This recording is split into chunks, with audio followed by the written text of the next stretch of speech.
Muy bien, pues buenos días a todos y a todas. Inmaculada, muchísimas gracias por la invitación. Pues sí, la verdad es que es un placer estar aquí y en un contexto como este, de unas jornadas que van destinadas a hacer visibles las buenas prácticas del profesorado de todas las áreas de la universidad en el uso de las tecnologías y a compartir experiencias. En ese sentido, pues siempre es un placer para nosotros, como académicos también del ámbito de las ciencias de la educación, pues aprender con otros académicos de áreas tan diversas como las que pueden estar aquí representadas. Además, también es un placer pues, compartir esta sesión de inicio con el profesor Julio Barroso, compañero de la Universidad de Sevilla, pues, que forma parte de ese grupo de investigadores, junto con el País Vasco, Carlos Castaño, Inmaculada, pues, que tratamos de investigar nuevos métodos educativos para que puedan ser transferidos a la enseñanza en distintos niveles educativos y que realmente pues, exploten el potencial que tienen las tecnologías. Creo que los dos vamos a hablar de dos tecnologías emergentes, entre comillas, aunque la tecnología de la computación en la nube no es tan emergente, sino que lleva ya unos cuantos años disponible, pero sí que considero que puede ser emergente en tanto en cuanto pues no sé hasta qué punto estamos explotando el potencial que tiene en los procesos educativos y de formación. Y creo que vamos a presentar dos proyectos que entendemos que podrían englobarse dentro de ejemplos de buenas prácticas o al menos de modelos un poco más avanzados de e-learning.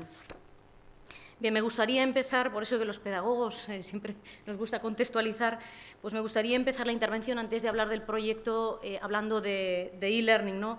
Y recordando la definición de la Comunidad Europea, de la Comisión Europea, en el 2001, cuando iniciaba su estrategia de e-learning para todos los países miembros. Porque creo que además está plenamente vigente esta definición y la comunidad en aquel momento hablaba de e-learning como el uso de las nuevas tecnologías, en aquel caso multimediales y de Internet, para mejorar la calidad del aprendizaje y a través de un enfoque muy claro, es decir, facilitando el acceso a más recursos y servicios y potenciando los intercambios y la colaboración a distancia. De alguna manera, en aquel momento, la Comisión Europea reforzaba dos cosas. Por una parte, la importancia estratégica de utilizar las tecnologías en educación como recursos de gran aplicación y que estaban siendo estratégicos en otros muchos sectores y podían explotarse y debían en el sector educativo. Y, por otra parte, desde un enfoque muy claro, que es que la tecnología ha de servir en educación no solo para acceder a más recursos, sino para cambiar los modelos de enseñanza y orientarlos hacia modelos más interactivos, de mayor intercambio y de colaboración. Me gustaría precisar que esto es obvio, ¿no? Pero cuando hablamos de e-learning, lo primero que viene a la cabeza es casi la enseñanza a la teleinformación, la enseñanza a distancia. Nos referimos, y se refería ya la Comunidad Europea en el 2001, a la enseñanza bajo cualquier modalidad, semipresencial, presencial o incluso completamente a distancia, ¿no? En aquel momento pues, se hablaba de tecnologías multimediales y de Internet, fundamentalmente todas aquellas con las que hemos trabajado, plataformas, servidores de streaming, blogs, videoconferencia, editores, herramientas para compartir. Y hoy en día podemos hablar de lo mismo, de e-learning, de ese enfoque, pero quizás incorporando otras tecnologías, llamamos emergentes, como algunas de las que vamos a hablar hoy, pues el software social, las tecnologías móviles, la tecnología en la nube, realidad aumentada, etcétera, ¿no? Bien, han pasado más de una década y bueno, pues los que nos dedicamos a la investigación en tecnología educativa tenemos la obligación de analizar en qué medida las prácticas de e-learning que hemos venido desarrollando pues responden a modelos avanzados o tenemos que ir en alguna dirección, ¿no? Repasando y sobre todo intentando delimitar cuáles serían esos rasgos identitarios de un e-learning. Bien, retomando dónde estábamos, decía que me parecía importante iniciar la jornada con esa contextualización del concepto de e-learning y de alguna manera con algunas ideas que ya tenemos respecto a lo que ha sido la experiencia de la más que última década de aplicación de las tecnologías en la educación y algunos de los errores que creo que hemos cometido y que en este momento pues, indican tendencias de hacia dónde tenemos que ir para desarrollar buenas prácticas de e-learning.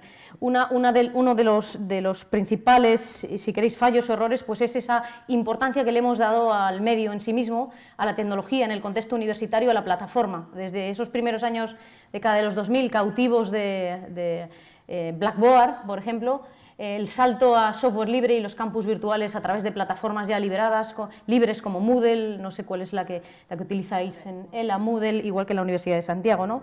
Es decir, centrarnos más en el medio que utilizar, que en el fondo no es lo más importante, y menos en qué hacer con el medio, ¿no? Otra también de las dificultades, pues obviamente es la tendencia a reproducir los mismos métodos de enseñanza en la enseñanza presencial o en la enseñanza tradicional con nuevas tecnologías. Viejos métodos con nuevos medios, ¿no? Cuando estas tecnologías lo que promueven son otro tipo de interacciones, otro tipo de posibilidades. Promueven no, lo hacen posible siempre y cuando nosotros seamos capaces de movilizarlo, ¿eh? También el hecho de que, dado que estas tecnologías nos han abierto un mundo de información que no se puede acotar, pues el hecho de entender que más información en el proceso de aprendizaje es más aprendizaje cuando no lo es, ¿no? Muchas veces lo que implica es una saturación y desbordamiento que realmente no ayuda. También el desarrollar acciones, casi tiene que ver con la segunda, demasiado estáticas que llevan a la pasividad del estudiante. Yo me pregunto muchas veces por qué mis alumnos en Facebook son muy activos y muy interactivos y en el campus virtual hay que tirar de ellos porque no hay forma de que participen en un foro, etcétera, ¿no?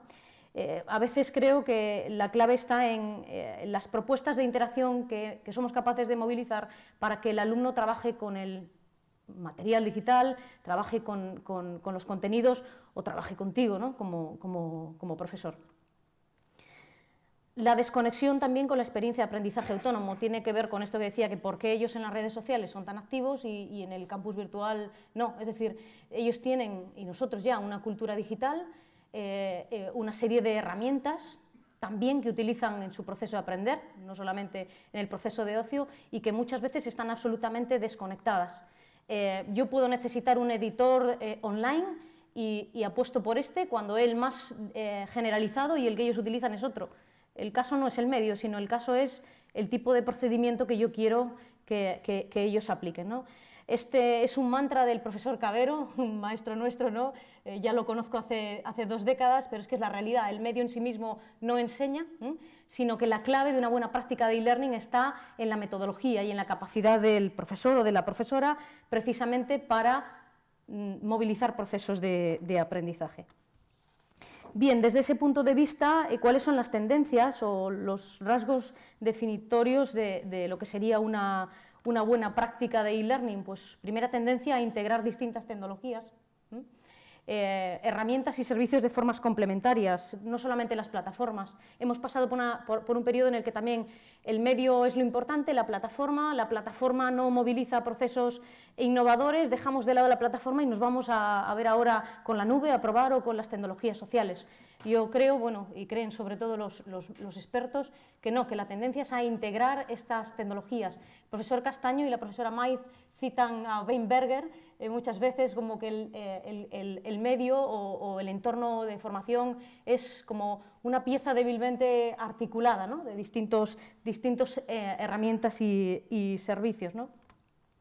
Facilitar el acceso desde dispositivos móviles, esto es obvio, son las tecnologías de las que dispone todo el alumnado, y el diseño de las propuestas, el diseño de los escenarios, también institucionalmente. El campus virtual tiene que responder también a los requisitos y entornos móviles. Por poner un ejemplo, en el campus virtual de la universidad, cuando hicimos el tránsito a Moodle de Blackboard, estupendo, pero el problema era que el diseño no era lo que le llaman los americanos responsivo, es decir, que la plataforma no funcionaba con tecnologías móviles, de tal manera que cuando el alumno o el profesor entraba tenías que redimensionar, moverte con el scroll por la pantalla. Pues hoy en día los entornos tenemos que facilitar, y cada vez es más fácil porque el diseño ya se hace o ya está hecho pensado en estas cosas. Las propias plataformas y el software libre ya cuentan con estas posibilidades, ¿no? Facilitar el acceso desde dispositivos móviles, utilizar y publicar contenidos en abierto desde los entornos de enseñanza institucionales,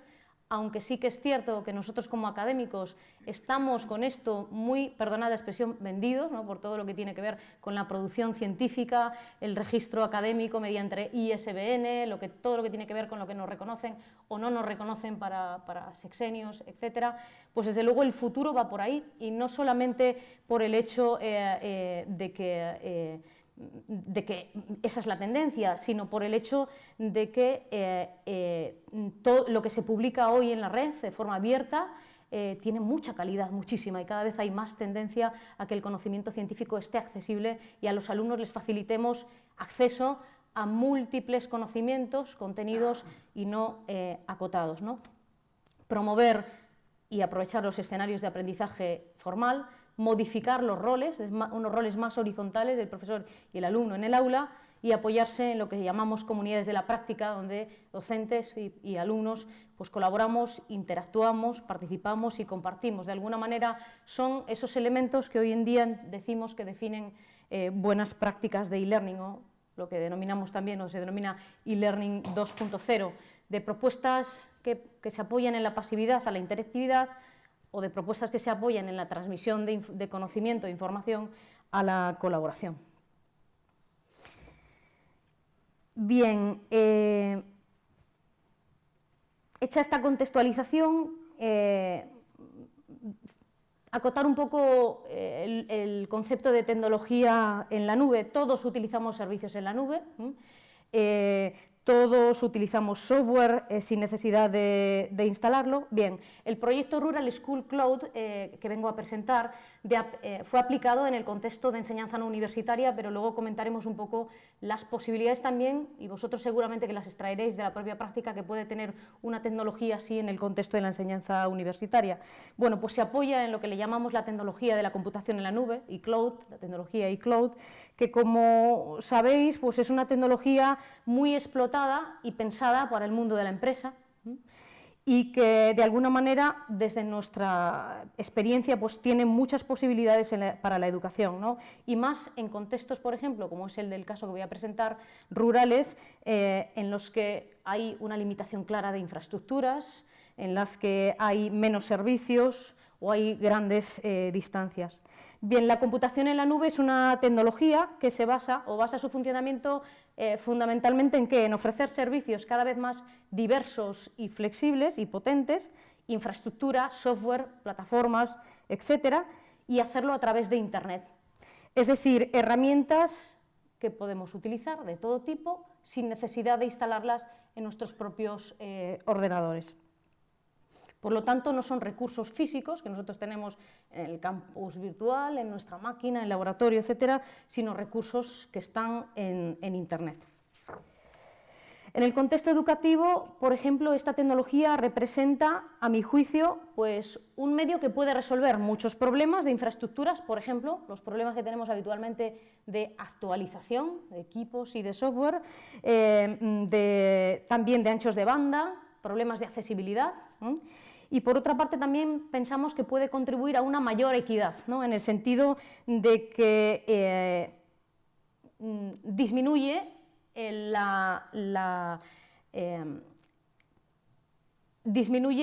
los requisitos a nivel de equipos y de infraestructuras para poder utilizar las tecnologías con las mismas prestaciones.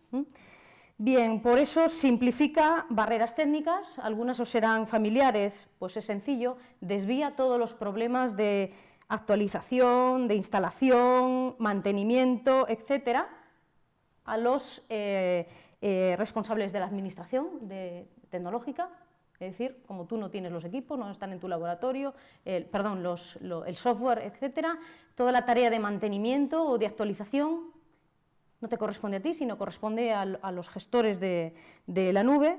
requiere, como he dicho, una menor inversión, porque realmente no necesitas equipos con grandes capacidades de memoria ni velocidad, lo único que necesitas son equipos con navegadores y una conexión de red.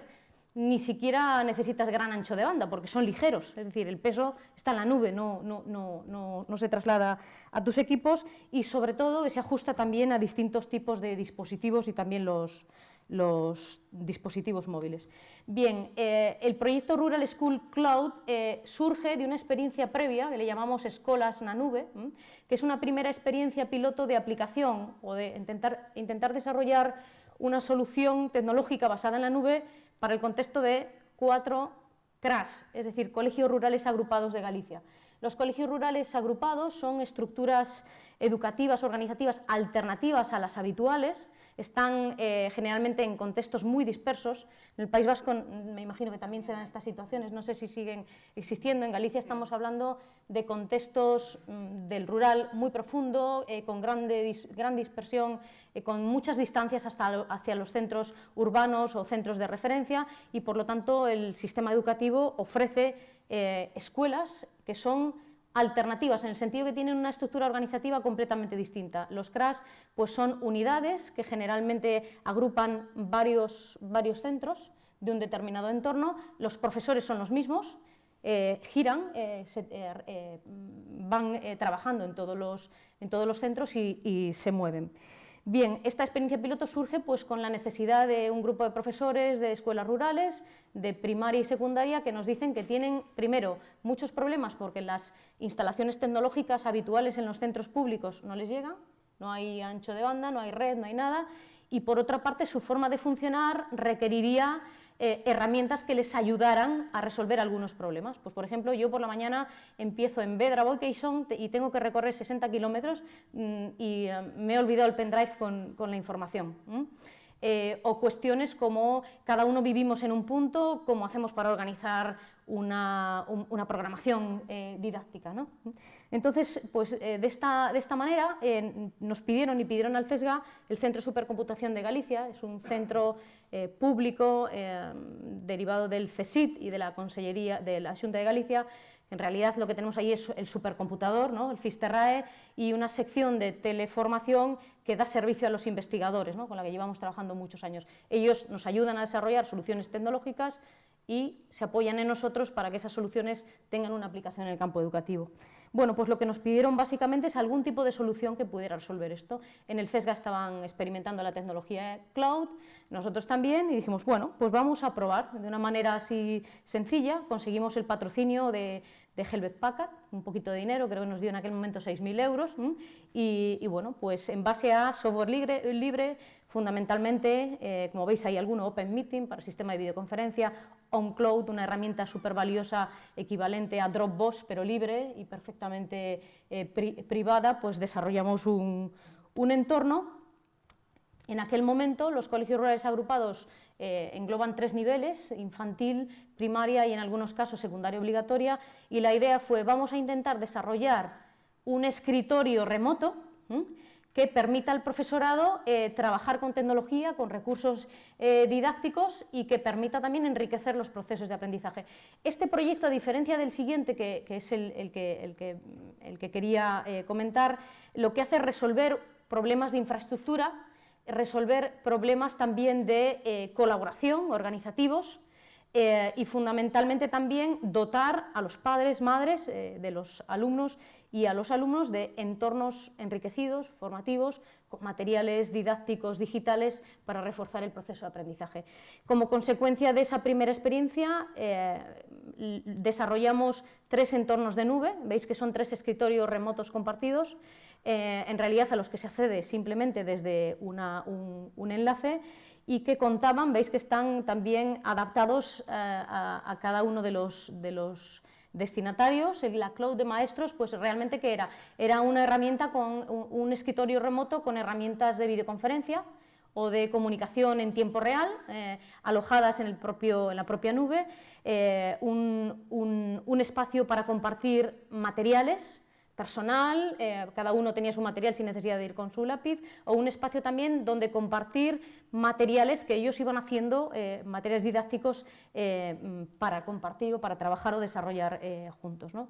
La segunda nube infantil, pues básicamente era una herramienta a la que ellos podían acceder también desde casa con recursos didácticos para reforzar el proceso de aprendizaje, lúdicos y no solo lúdicos. Y la de primaria, que ya veis que es una interfaz diferente, la misma aplicación. El proyecto, básicamente, el resultado en este caso fue el desarrollo de esa estructura. Esa estructura, también el hábito del profesorado a utilizarla se convirtió en un año en una herramienta imprescindible, indispensable, tan indispensable, tan indispensable que la Xunta de Galicia la implementó como recurso para estas escuelas. Realmente la tecnología cloud, ¿esto en qué se concreta? En un paquete de software libre que tú te lo descargas y lo puedes instalar y lo puedes personalizar si quieres, ¿no? Bien, en el 2015 ponemos en marcha el proyecto Rural School Cloud, que ya tiene una dimensión más europea. Nos damos cuenta, nosotros trabajamos en proyectos europeos, socios de distintos lugares, que la problemática de las escuelas rurales nuestras no es solamente nuestra, sino que estas grandes zonas geográficas dispersas y todas estas problemáticas son propias en Europa de muchos países. Por ejemplo, en Dinamarca, escuelas que están en islas, los profesores se desplazan a través del mar, o en los Apeninos, en Italia, o en Grecia, o en Macedonia, que también inicialmente participó. Bien, la idea en este caso era desarrollar, ya no era tanto pensar, pues vamos a desarrollar una tecnología, sino metodológicamente qué podemos hacer con esta herramienta, ¿no?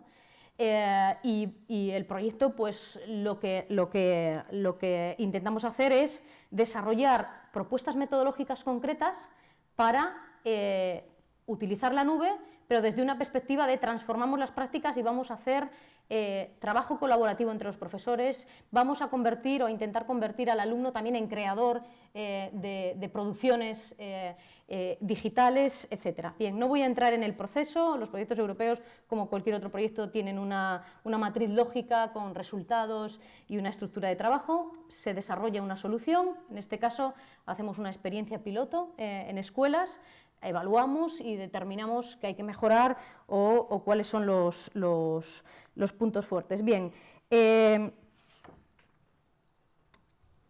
este es el entorno resultante de la segunda experiencia. Claro, en el 2015 también la nube podía mejorarse, la tecnología, porque estaban surgiendo nuevas herramientas mucho más potentes de comunicación, de gestión de contenidos, etcétera, ¿no? Entonces, lo primero que hicimos fue enriquecer ese escritorio con nuevas herramientas más potentes, un sistema de videoconferencia más fiable, etc. Imagínense ustedes a profesores de centros y alumnos separados a más de 100 kilómetros o miles de kilómetros que pueden tener una sesión compartida para hablar, por ejemplo, de la fauna o de la flora del contexto del Mediterráneo, etc., ¿no? Bien, pues desarrollamos un entorno mejorado con algunas herramientas más y para trabajar o desarrollar metodologías, lo que hicimos fue, en lugar de personalizar nubes por etapas, lo que dijimos es, vamos a trabajar por proyectos, vamos a intentar que el profesorado de cada uno de estos países, con currículums completamente distintos, seamos capaces de definir un proyecto educativo en el que puedan participar varias escuelas y que tenga también un efecto en sus propios currículums, temas transversales o no tan transversales, y vamos a generar 4 proyectos, los definieron ellos, pues un proyecto relacionado con temas de naturaleza, otro con matemáticas en la vida diaria, tradiciones locales o temas de actualidad, ¿no?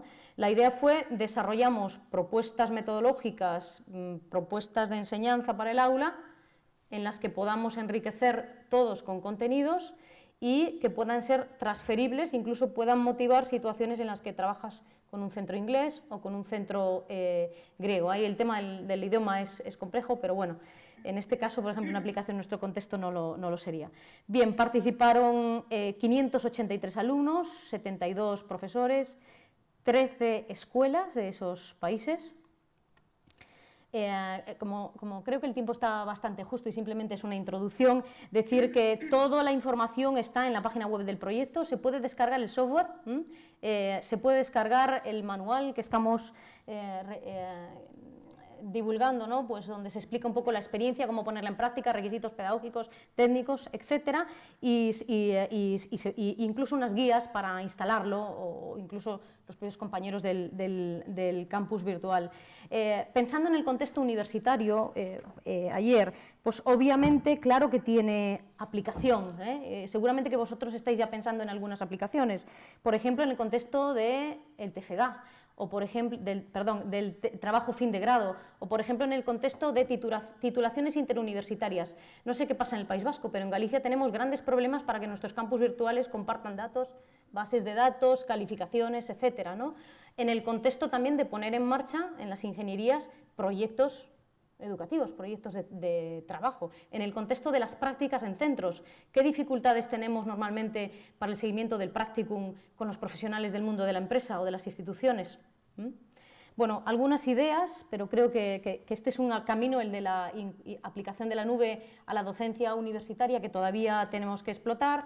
Algunos resultados, pues la evaluación, pues efectivamente, creo que también tuvo mucho que ver con el método de proyectos, porcentajes de colaboración, porcentajes de creación de contenidos o elaboración colaborativa de contenidos, temas que tienen que ver con las competencias digitales que también medimos del alumnado al inicio a fin, con pretest y posttest, etcétera, y bueno, que en principio la valoración de la experiencia desde luego fue positiva y la herramienta pues entendemos que puede ser de gran utilidad y transferencia en otros contextos. Retomar estas tendencias que yo creo que intentamos poner en marcha con el proyecto, con limitaciones también tenemos nuestra evaluación crítica de la experiencia y nada más, daros las gracias porque no sé si me ha ajustado o no. Estupendamente, después gracias. de todas las paradas que has tenido que hacer. Gracias, Marco. Muchas gracias, doctora Fernández Morante. Me ha parecido tremendamente interesante y si nos... vamos a dejar el turno de preguntas para final agruparlo después de la otra conferencia. Muy bien.